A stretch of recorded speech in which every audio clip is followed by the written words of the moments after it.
আমাদের হিন্দু ভাই বোনরা আমাদের সাথে, আমরা একসাথে মিলেমিশে একাকার একসাথে আমরা থাকি। আমাদের খ্রিস্টান ভাই বোনেরা আছেন, বৌদ্ধ ভাই বোনেরা আছেন। তো সংখ্যালঘুদের কোনো উপাসনালয়ে যেন কেউ আক্রমণ করতে না পারে, এটা খেয়াল করতে হবে। কিছু কিছু ঘটনা আমরা শুনেছি যে বিভিন্ন জায়গায় হিন্দুদের মন্দিরে আক্রমণ করা হচ্ছে, অগ্নিসংযোগ করা হচ্ছে। তো এটা কিন্তু অনেক বড় ধরনের একটা ষড়যন্ত্র। আমরা বছর দুয়েক আগে আমার মনে আছে যে কুমিল্লাতে নানুয়া দিঘির পাড়ে হনুমানের পায়ের উপরে কোরআন রেখে কি তুলকালাম কাণ্ড হয়ে গেল।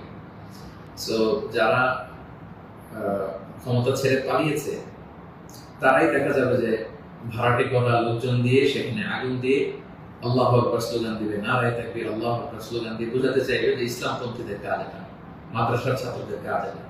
সো এত কাঁচা কাজ যেন আমরা না করি, আমরা যেন তাদের এই ফাঁদে পা না দিয়ে আমরা যেন সচেতন থাকি।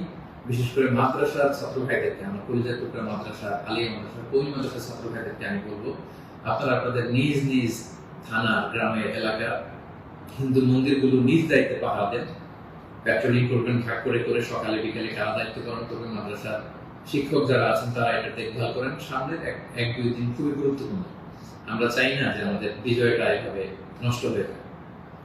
এই জাতীয় ষড়যন্ত্র যারা করছে তাদের ষড়যন্ত্রকে আপনারা নস্যাৎ করবেন সংঘবদ্ধভাবে।